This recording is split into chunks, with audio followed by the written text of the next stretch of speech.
मी खलील सय्यद प्रभाग क्रमांक 18 ब मध्ये काँग्रेस पक्षाकडून उमेदवारी लढवत होतो। हे 2 तारखेला याची मतदान प्रक्रिया पूर्ण पार पडलेली आहे।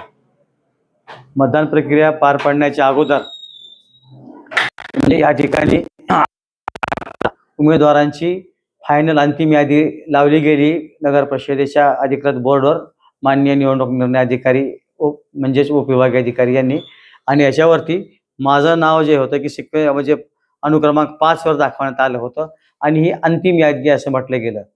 परंतु दिनांक 30 नोव्हेंबरला ITI मध्ये ज्या ठिकाणी सगळ्या मशीन सील करणे आणि सेट करण्याचं काम चालू होतं त्या ठिकाणी बोलावण्यात आलं आणि तेव्हा 4 नंबरवर ते सिम्बॉल घेण्यात म्हणजे माझा सिम्बॉल दाखवण्यात आला। परंतु त्याच्या अगोदर आम्ही सगळीकडे जे आहे की अशा प्रकारच्या म्हणजे ज्याप्रमाणे मतपत्रिका म्हणजे बॅलेट मशीन आहे त्याचाच ढाचा तयार करून ते सगळीकडे आम्ही पोहोचवण्याचं काम केलं, सगळीकडे पोहोचवण्याचं काम केलं। परंतु त्याच एकाच दिवसामध्ये ते सगळ्या पद्धतीने 4 नंबरला घेण्यात आलं।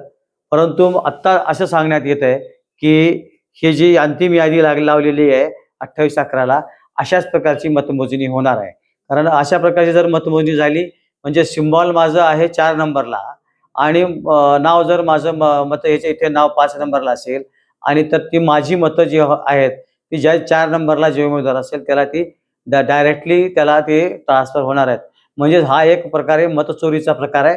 सत्ताधारी पक्ष कशा प्रकारची विरोधी पक्षाच्या लोकांच्या म्हणजे उमेदवाराबरोबर ट्रीटमेंट करतं हे एक चांगल्या प्रकारचं उदाहरण आहे।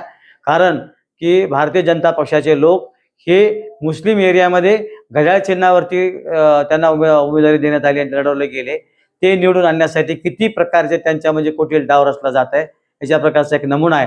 म्हणून असं जर करायचं असेल त्यांना तर ही म्हणजे आत्ता जे 2 तारखेच्या जे मतदान झालं त्या दिवशी माझं नाव जे 4 नंबरला होतं आणि मतमोजणी जर करताना तर ते माझं नाव जर 5 नंबरला मोजलं जात असेल तरी मला ते पाडण्याचा एक षडयंत्र आहे। आणि म्हणून मी उद्या निवडणूक निर्णय अधिकारी म्हणजे राज्य निवडणूक आयोग यांच्याकडे रितसर तक्रार दाखल करणार आहे सगळे कागदपत्रासहित आणि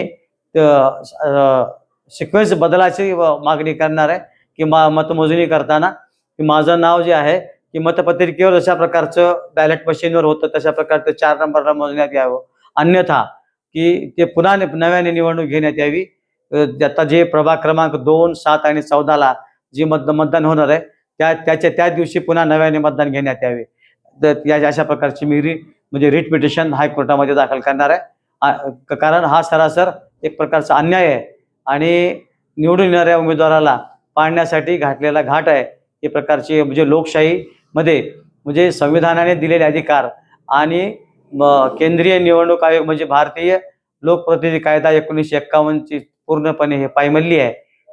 या प्रकारचा सावळा गोंधळ अशा प्रकारची वागणूक ही लोकशाहीमध्ये अतिशय घृणास्पद आहे। म्हणून या सगळ्या गोष्टीचा मी जाहीर निषेध करतो आणि उद्या निवडणूक आयोगाकडे मी तक्रार दाखल करतो की हे जे जरी त्यांनी माझं नाव 4 नंबरला ह्याच्यावरती घेतलं तर त्यांनी तशा प्रकारची हमी आणि तशा प्रकारचं पत्र मला द्यावं की मोजणी करताना आम्ही तशा प्रकारचं मोजणी करणार आहोत आणि घोषित करणार आहोत, अन्यथा मी उच्च न्यायालयामध्ये सोमवारी रिट पिटिशन दाखल करेन। तुम्हाला कोण म्हणलं आता तुमचं नाव 5 नंबरला आणि मशीनवर 4 नंबरला म्हणून?